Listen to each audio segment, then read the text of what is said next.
Welcome again, everybody, to the danjohnuniversity.com podcast. This is episode number 59, which surprises me, considering it seems just like yesterday we started doing this.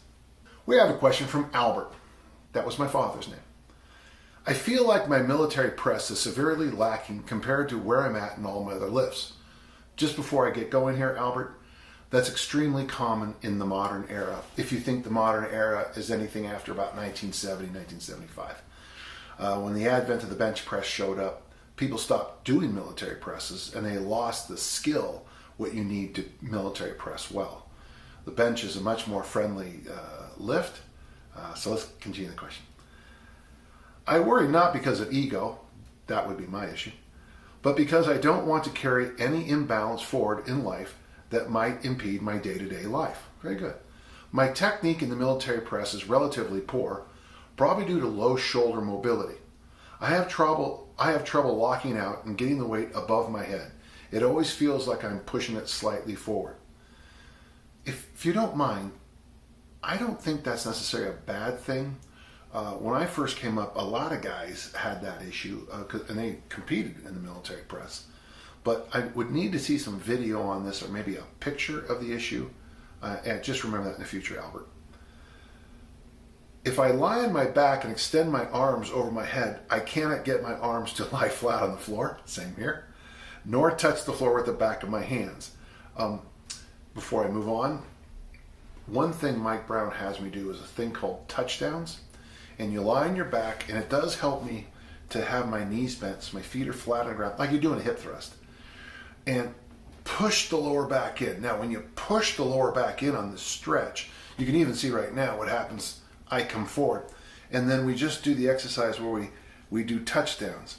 Now, what I've discovered is that pandiculation, that's the word Larry Draper taught me, is that when you pump through a movement, and Tim Anderson agrees with this, doing something like this over a few reps, and by pushing my lower back into the ground, I've been able to loosen up whatever that is back there that tightens and holds it up. If it's not a structural issue, which would be surgery, or a genetic issue that we can't deal with, I have found that to be very helpful. Not just the test that you're doing, but the actual movement called the touchdowns. Would it be a reasonable goal to get my military press to, if I want to be more balanced, keeping in mind that the other lifts are improving at a healthy pace? Do you have any recommendations for what I should get there? Or for an even alternative lift that would help me combat the imbalance without being held back by my shoulder ability? So I like the idea of a body weight press. That was the standard when I was young, and I still think there's value to it. You know, your mileage may vary. The system I use to get up to a 300-pound clean and press, which is 136 kilos, but 300 sounds better than 136, was I simply did 3 sets of 8 on day 1 of the week in the military press with a minute rest, and I think I only got it up to I don't even think I got it to 165. Very light. And on the other day of the week, I did the standard old school 1962 clean and press, add weight, clean and press, add weight, clean and press, add weight, until I got to a weight. But one thing I was smart about, and looking back, it amazes me, is I never missed. If I started to struggle, I was done for the day. So I grooved in rep after rep after rep for, I don't know, a couple of weeks for a while, never missing, practicing the lift. But so that might be a program you want to consider.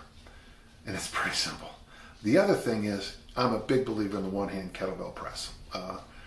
That seems to get around most people's shoulder mobility issues without any problems at all. So, Albert, I hope that helped. I wouldn't mind if you saw a therapist of some kind for the shoulder issues. It might be something as a massage. It might be something as some prehab or rehab. But let's take care of the structural issues at the same time we're trying to get stronger. I like where your head's at. I have an interesting question from Todd. Todd says, I decided to use a Mannathalon as my mini challenge, which requires you to complete 1 set of maximal reps, capped at 20 reps if you happen to be strong enough to do that, of the following within 20 minutes. So up to 20 reps in 20 minutes. Bench press your body weight for reps. chin-ups for reps. That'd be easy for me. Military press, 50% body weight for reps. I'm interested to find out why you went with 50. That seems really light to me, but dips with 25% body weight for reps, which seems pretty substantial. And barbell curls with 50% body weight for reps. It's interesting to see how you have the curl and the military at the same numbers. I'm not judging, I'm just saying it's interesting. I attempted it yesterday, scoring a total of 41 reps, comprising of the following. The bench press was 14 reps, the chins, 10 reps, good job. Military was 11, dips at 4, and the curls at 2. See, you'll notice the military is 11 and the curls are at 2. So that would show you the numbers might not be perfect there. I plan to reattempt the Mannathalon in 8 weeks' time. How would you approach training in order to maximize my Mannathalon score?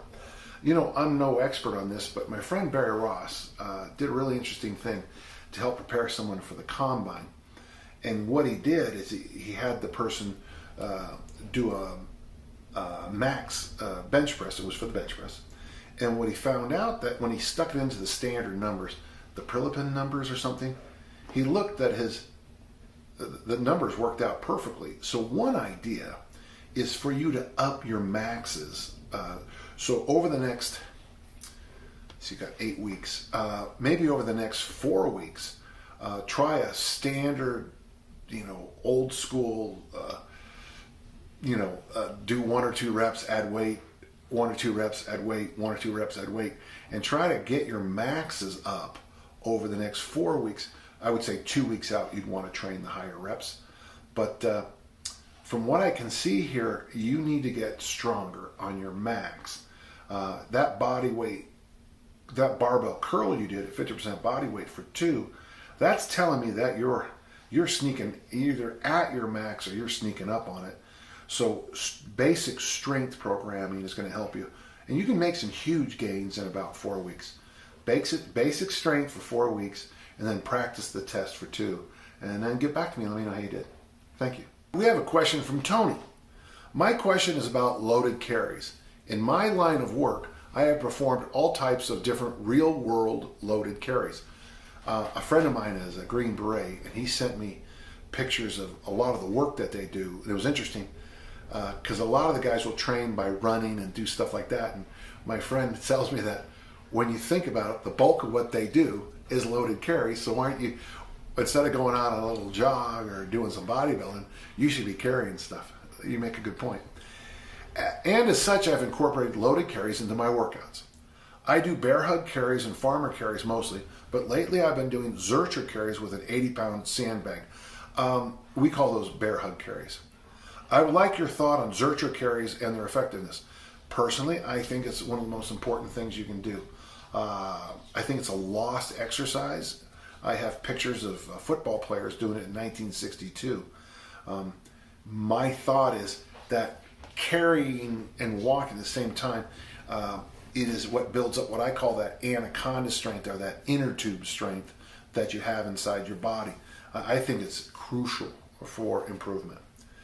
Secondly, I do a typical Dan John style workout, push, pull, hinge, squat, carry.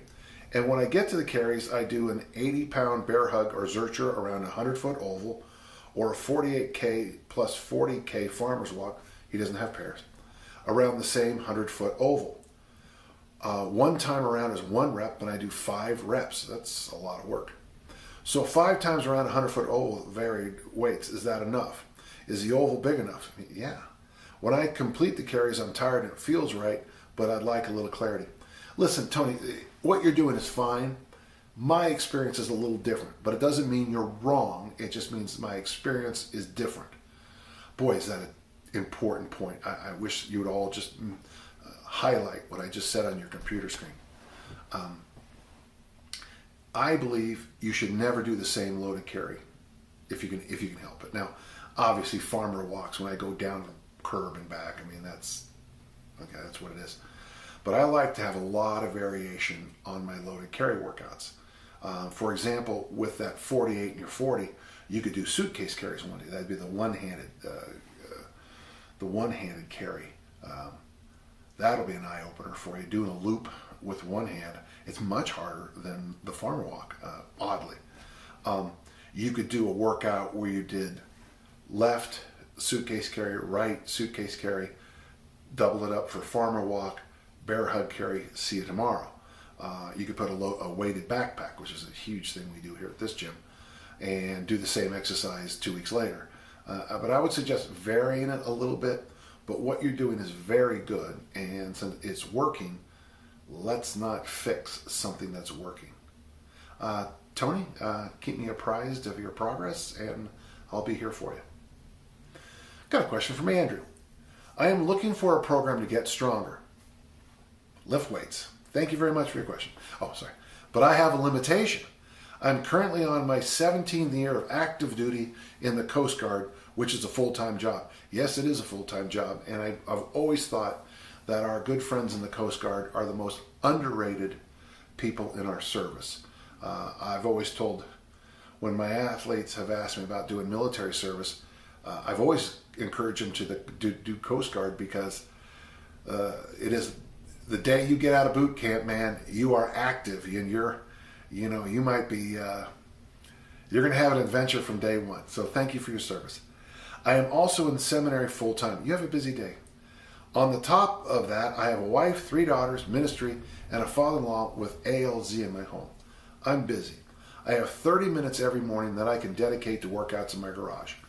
I picked up some supplies, which consist of an Olympic bar, 2 25 plates, 2 55 plates, 24 kilo kettlebell, no bench, everything comes off the ground. Do you have any recommendations? You know what, Andrew, you have, and I'm going to use the word literally because I think it's overused, but I have to still use it. You literally have the same equipment I have. I had a 28 kilo, no difference, but that I did when I started putting together the best programs of my life. The transformation program is based on the Olympic bar you have now. The one kettlebell workouts I have, boom, right there, everything you have. One thing I could recommend, if you're not a member of Dan John University, and email me personally if you're not, and we'll take care of you. But I would plug in what you have and go for it. There is nothing you can't do. You can Olympic lift. If you look up my programs, I want you to type in my name, Dan John, Google it. And I'm surprised how many of my readers don't know what the Google is. And look for the transformation program. 1 lift a day. Those are all programs based on minimal equipment. I could see you doing easily military press, Romanian deadlifts, front squats. I would suggest keeping the reps high, and always, as a home trainee, always measure your rest periods. Now, I just filmed the 3-minute challenge today, and when I do the transformation program, it's 3 sets of 8 with a pure 1-minute rest. But that's the kind of thing you need to do when you train at home. 30 minutes is tons of time. I wouldn't mind if you start off every workout with a complex. Again, type in my name, type in the word complex. The first thing that comes up is my T Nation article. The second thing that comes up is PDFs that you can print off my complexes. Start off with a complex. It can be 3 sets of 8, 5 sets of 3, whatever you want to do. Do something, I would suggest either 3 sets of 8 in those general exercises I told you, or you can do something fancy like the transformation program. But you have plenty of equipment, plenty of time to get in great workouts. The best success I had in my throwing career was when I was it was just like you. Time was an issue. So I did these hard, minimal, 15 to 30 minute workouts, and my career turned. So Andrew, I hope that helped you, okay? Stay in touch and be safe out there, okay? We have a question from Bradford, and I think it's the first time we've had a question from Bradford. I'm going to tackle mass made simple for the first time to put some muscle back on. I did the light version several years ago and thoroughly enjoyed it. They're not close. I know questions about substitutions are a bit of a pain, but here goes. For the complexes, my wrist health is not good, which limits my ability to clean and front squat with a clean grip on a bar. Can I substitute kettlebells for the complex instead? Yeah, I think so. Or type in my name, Dan John, type in complexes, And what you're going to get is a T Nation article and then a PDF with my different complexes. You could just simply choose one that's a little bit more wrist safe for you. Okay? I like either option. Question number 2. I had shoulder surgery about 7 years ago, and bench press doesn't seem to suit me anymore. Is it possible to sub in dumbbells or a football bar instead? If I was going to drop anything out of the program, honestly, it would be the bench press. So you certainly, if it is weird that you can say you can do dumbbells, it's going to be different, because you're going to have to figure out the loading by yourself. But maybe use the same rep sequence for the one-arm press. Substitutions are tough on Mass Made Simple because, it's kind of a package, but you got to do what you got to do. Bradford, I'd like you to get back for me if you do those substitutions, and maybe you'll enrich the rest of us into maybe a better way to do it. So thank you very much. We got a question from Van.